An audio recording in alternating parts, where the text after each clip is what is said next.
Olá, vamos continuar nosso estudo do DMA com MSP430. Na videoaula passada, nós vimos o que é o DMA de uma forma bem genérica. Vamos agora começar a particularizar o que acontece com o MSP430. Então, vou mudar aqui para o PowerPoint. Esse é o nosso tema 15, o assunto 2, DMA com MSP430. Ok? Então vamos olhar no MSP430. Como vocês bem se lembram, ele não tem uma região chamada de I/O, ele não tem uma área de endereçamento de I/O. Tudo é memória, os dispositivos I/O estão mapeados em memória. Então no MSP430, quando a gente faz DMA, no fundo nós estamos fazendo DMA de uma posição da memória para outra posição da memória. Então aqui está de uma maneira bem simples, de tentando lembrar a videoaula anterior, a nossa CPU, e os barramentos dados, endereços, leitura em memória, escrita em memória, perfeito? Está aqui o controlador DMA e fontes de disparo. Depois nós vamos ver o que são essas fontes de disparo DMA. Mas para que possa acontecer o DMA, alguém veio aqui e preparou o controlador DMA. Nesse caso, alguém são vocês, né? Disse qual é o endereço de destino, qual é o endereço de fonte e quantas transferências se pretende realizar. Perfeito?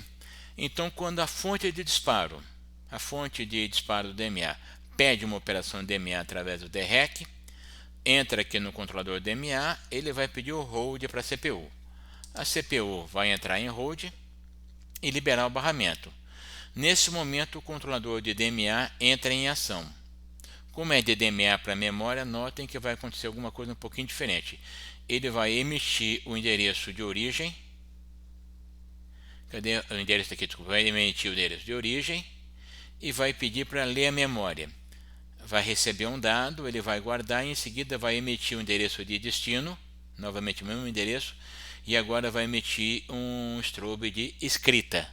E com isso o byte vai ser transferido, o byte ou o word vai ser transferido de uma posição de memória para outra posição de memória. Então é claro, primeiro ele lê a origem e em seguida escreve no destino. E claro, esses ponteiros e endereços, o de origem aponta para o local de onde vem o dado e o destino para o local para onde vai o dado. Então no MSP430 o DMA é sempre de memória para memória, de uma posição de memória chamada origem para uma posição de memória chamada destino. Perfeito? Então ficou um pouquinho mais simples. E cada transferência vai se decrementando aqui o contador. O restante tudo funciona igualzinho, etc. É claro que durante uma operação de DMA a CPU está fora, então ela não processa, ela fica parada no caso particular do MSP430, perfeito? No DMA do MSP430 temos as seguintes características: até 8 canais independentes. Então temos canais numerados de 0 até 7. Continuando. A prioridade entre os canais é configurável. Cada transferência por DMA consome 2 períodos do clock da CPU, 2 períodos de clock. Então, para cada transferência, a CPU fica parada durante 2 períodos do seu relógio. A transferência pode ser de byte para word, de byte para byte, de byte para word, word para byte, word para word. Você pode misturar esse negócio todo aí.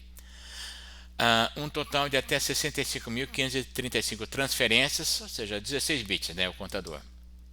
A seleção de trigger de disparo é configurável, pode trabalhar por flanco ou por nível e 4 modos de endereçamento. E ainda pode trabalhar no modo simples, bloco ou rajada. Então vamos olhar com um pouquinho mais de atenção o que é que nós temos no controlador de DMA do MSP430. Está aqui inicialmente a memória, um multiplexador aqui meio vago, né, que permite que esse controlador DMA acesse a memória, pode ser que depois venham outros, mas vamos olhar esse canal 0. Ele tem uma parte de configuração, tem sempre um registrador com endereço fonte, um registrador com endereço destino e um registrador indicando quantas transferências vai realizar. Esse é o canal 0. Então o canal é isso, basicamente esses 4 registradores. E o canal 1, a mesma coisa. De onde vem, para onde vai, quantas transferências e a configuração que eu vou fazer, até o canal N. Na arquitetura MSP430, o N vai até 7, ou seja, podemos ter até 8 canais DMA.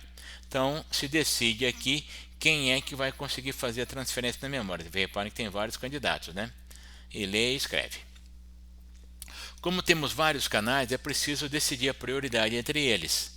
Quem vai receber primeiro, etc., quem vai ter atenção primeiro. Isso é quando temos pedidos simultâneos. Se um DMA já está acontecendo, o outro DMA fica quieto, não faz nada, não pode interrompê-lo. E a prioridade, na verdade, vem dos disparos, das fontes de disparo, dos triggers. Então, cada canal tem 32 origens diferentes de disparo. Estão vendo? Isso aqui são os do canal 0, de 0 até 31. Para o canal 1, temos também o mesmo conjunto, e até por último, para o canal N também o mesmo conjunto. Então, cada canal tem de onde vem, para onde vai, quantas transferências, a configuração que eu faço nele e seus disparos. Vamos olhar com um pouquinho mais de atenção. Vou explodir o canal 1 agora. Está aqui o canal 1, explodir no bom sentido, né? Temos aí então o canal 1 e temos aqui o controle do incremento do endereço fonte, incremento do endereço destino, que tipo que é o dado, de onde vem, se é byte ou word, idem aqui o enable, esse DT, no momento eu esqueci, não sei o que ele significa, mas a gente vai olhar lá nos registradores, ok? Então lembrando, tudo que está nesses retângulos com bordas arredondadas, com cantos arredondados, são coisas que vocês configuram. Então vocês podem configurar o round robin, de onde vem o disparo, como é que está feito o incremento, etc. Tem aqui no detalhezinho, eu vou falar só no final. Perfeito? Então esse é um canal de DMA, temos de 0 a 7. Na nossa arquitetura, que é 5529, na verdade nós só temos os canais 0, 1 e 2, são somente 3 canais. Uma coisa muito interessante é como é que se comportam esses ponteiros a cada transferência.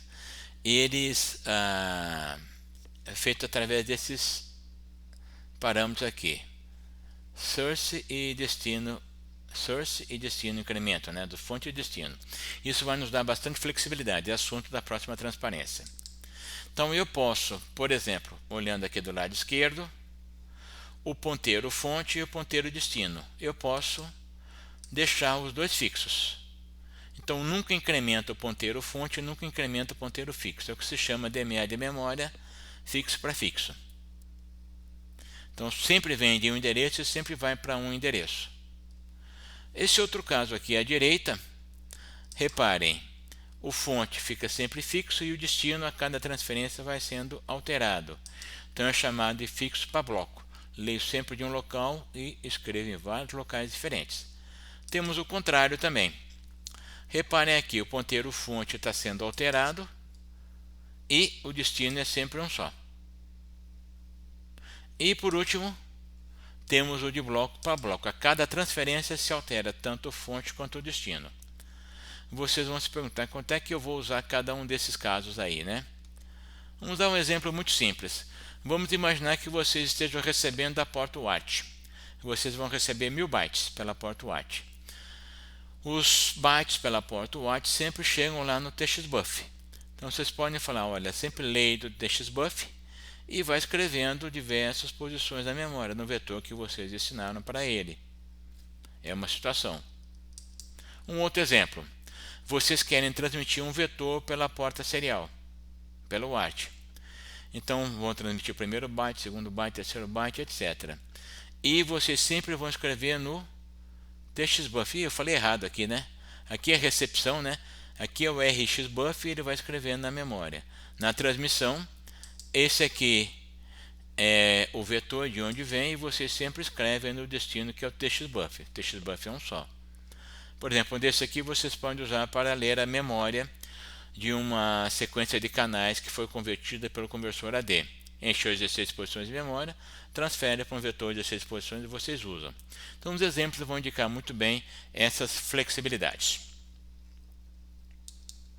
Então, continuando.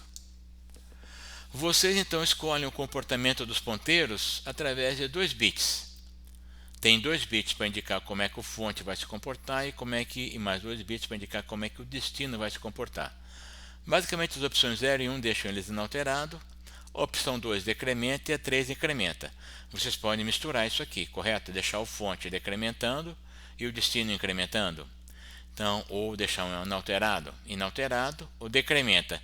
Quer dizer que vai da posição anterior, da posição atual do ponteiro para endereços menores. Se você está incrementando da posição atual para endereços maiores. E assim vai, de acordo com a necessidade, de acordo com os seus interesses, você escolhe como é que o ponteiro fonte ou como é que o destino vai se comportar. E o outro é o tamanho do dado. Você pode indicar que o fonte é 16 bits ou 8 bits e o destino também é 16 bits ou 8 bits. E aqui entra aquelas coisas mais ou menos lógicas, né? Se você está lendo 8 bits escrevendo em 16 bits, os 16 bits à esquerda são zerados. Se você está lendo 16 bits escrevendo só em 8 bits, vai só o byte da direita. Falei certo? Se você está lendo 16 bits escrevendo em 8 bits, vai só o byte da direita. E nas minhas práticas eu tive uma certa dificuldade para misturar o Word em byte. Não sei se foi imperícia ou por não conseguir direito. Eu ainda tenho que fazer alguns exercícios a mais. Mas fiquem atentos. Se misturar o Word em byte é bom dar uma olhadinha e prestar bastante atenção nisso. Estamos quase terminando a videoaula. Agora os modos de operação do DMA. Então temos modos... tá aqui o DT que eu não lembrava. Ó. DT é um modo de operação 3 bits, né? Então 8 modos, na verdade são apenas 6. Simples, bloco, rajada e os mesmos com repetição. O que é o modo simples? O modo simples é o simples. Poxa, isso é óbvio, né?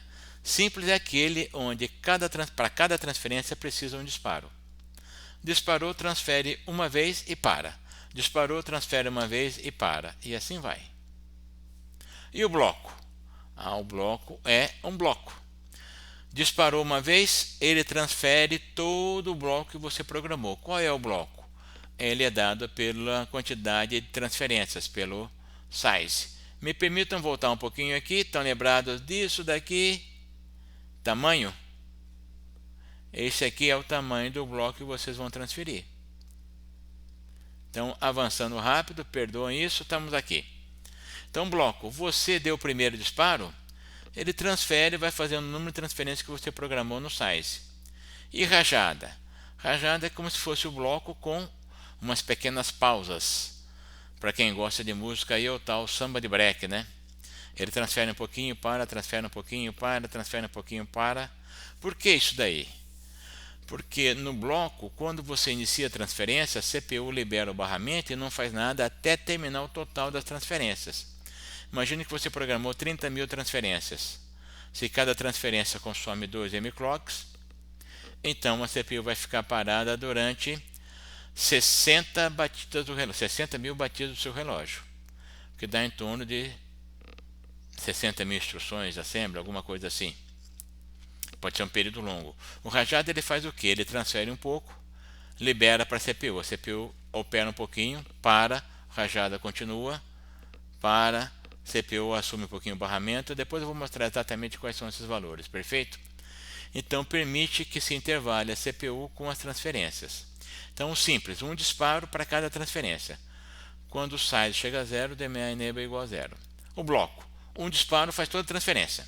Só para quando chegar no final. E rajada vai intercalando. E o que é o modo repetido? Repare que todos eles aqui, eu pus que o enable, ao final, vai a zero. Se for repetido, isso não acontece, o enable permanece em 1. Significa o seguinte, no modo simples, você programou 5 transferências, transferiu 1, 2, 3, 4, 5, parou, o enable vai para 0. Você, programador, para que isso se repita, tem que pôr o enable em 1. Se é o simples repetido, você pediu 5 transferências, transferiu 1, 2, 3, 4, 5. E se tiver o trigger de novo, ele começa lá do começo. 1, 2, 3, 4, 5 e assim vai. Você não tem que puxar o enable de volta para 1. Temos aqui alguns detalhes a mais. Então, o TMA simples. Precisa de um disparo para cada transferência. A CPU entra em hold, então, ou seja, a CPU libera o barramento por um curto período de tempo. Então, teve um disparo aqui, aconteceu a transferência. Enquanto aconteceu a transferência, a CPU entrou em hold.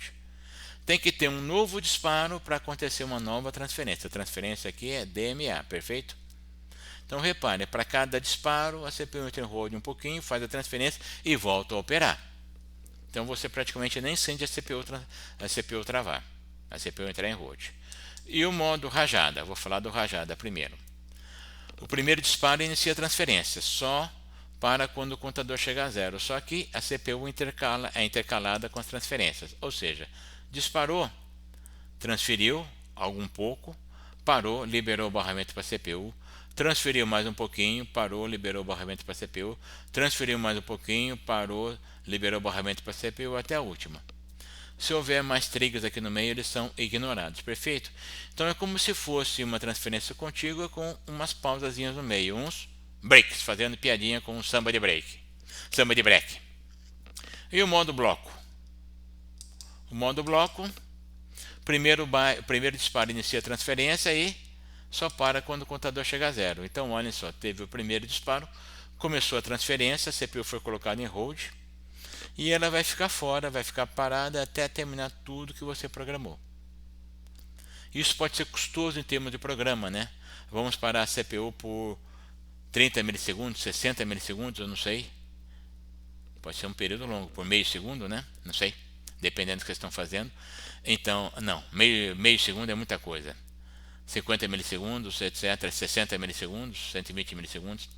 Então pode ser que eu pare a CPU durante um período longo. Será que eu posso fazer isso? Aí depende do meu programa, do que eu estou fazendo. Perfeito? Então já vimos aqui, vamos entrar em mais detalhes desses modos e tudo mais. E com isso então nós chegamos ao final dessa nossa segunda videoaula tratando do DMA no MSP 430, perfeito? É muito interessante que vocês entendam que três caras são importantes: o ponteiro de fonte, o ponteiro de destino e o contador. O contador é o total de transferências. O ponteiro de fonte, como o nome diz, é de onde vem, e o destino é para onde vai. E você pode controlar como é que os ponteiros fonte e destino, de forma completamente dependente, se comportam a cada transferência, se eles ficam fixos, incrementam ou decrementam.